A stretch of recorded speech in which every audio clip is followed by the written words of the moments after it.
Lions TV, we are sponsored by HK Fire and Safety, a company that is owned and operated by a Millwall fan, just like every single one of the sponsors that you can see on the screen right now. If you are going to do a bit of business in 2025, then please keep it in the Millwall family by checking out all of our sponsors' website links in the description below. This is your preview show. We are back after the international break. Thank fuck. We travel across London to the west to face Queen's Park Rangers in the early kickoff, and it is sold out to Millwall fans. 1,764 will make the trip to Loftus Road. As always, let's kick off the show by taking a look at the 11 that the gaffer might pick to start the match. Okay, and so it seems like a lifetime ago that we beat West Bromwich Albion 3-0 at the Den. DJ Femi, the return of an absolutely sensational goal, and another from Zach Sturge, and one from the skipper as well. Let's not forget that, in a very, very comfortable and convincing 3-0 win. There is going to be, spoiler alert, in case you didn't know, and a bit of bad news, another international break next month. And then after that, we get right round to March without having to waste our time going to places like fucking Armenia and Serbia and whatever else shit teams we have to play. We have now qualified for the World Cup, and that means that I will be making the third and hopefully my final trip to try and see us win some major honours as a national side. But let's wind it back for now to West London and turn our attentions to Saturday. What will Alex Neil do? That's how we start the show with his team selection. I think he should and will go with an unchanged side. He was near enough back to full strength before the international break. I'm not sure where Doty is, or if he's back. Let me know in the comments if you do know. All I see is him holding up fucking pint glasses and stuff on Instagram.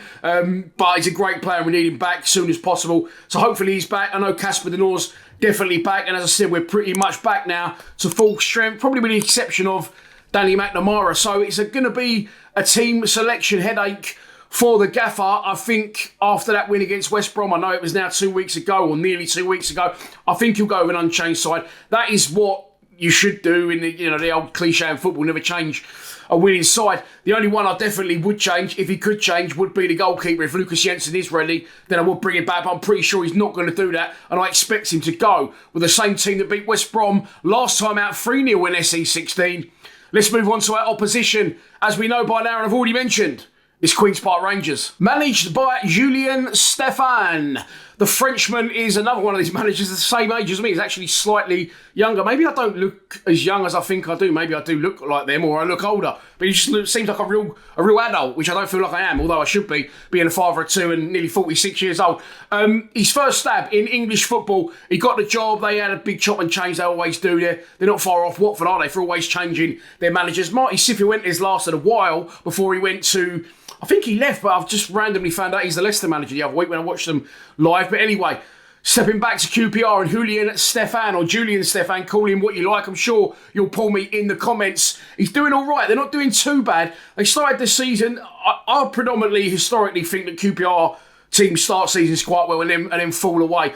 They was not. I'll be honest, I'm not sure how they was doing, but then I saw they got absolutely pumped by Coventry 7-1. Since then, they are 6 games unbeaten. In their last 5 league games, they have won 3 and drawn 2. The one before that, they beat Charlton 3-1. The one before that was against Coventry, which, like I said, they got absolutely spanked by 7-1. QPR currently sits 6 in the table in the last playoff place. They are 1 point above us, and their goal difference is slightly better than ours by +2. We did help ourselves out with that 3-0 win against West Bromwich Albion, getting some points back in the plus on the goals scored. And we would replace Leicester City, who, as you can see, are currently third. Of course, the 3 PMs will maybe factor into where we're going to end up by the end of the day, but a win would be beautiful. We've got Leicester at the Den next Saturday, and of course, this is the QPR preview. Wedged in between are Stoke City. They are the visitors to SE16. I think it's Tuesday. So a 3-game week, a really big opportunity to maybe press on, show some consistency, and get to this level that we all seem to think, as fans, I think a lot of us do, that we're at right now. But it's not going to be easy going to Loftus Road. Let's move on to a prediction. And so, this is your pre-match prediction, and here we go. I am going to go for, I'm going to talk a little bit first about historically at QPR, just to stall you a little bit, because I actually genuinely didn't decide before I turned the camera on, which probably would have been beneficial to us all, but now you're going to have to listen to me waffle for a while. No, QPR is one of them old, it's like Luton, it's fucking awful, but it's a great away ground and a great away day. One of the last, maybe, old school English grounds in this division, as Luton are no longer in it. Down the years, I'm just going off memory. I remember Ollie Burke scoring a winner at our end. I don't know if it was 2-0 or 2-1 we won that day. Jeb Wallace, of course, is the standout one. The first goal back after the lockdown. We drew 1-1 that day. Duncan Watmore scored there last year, didn't he? I think also that was a draw.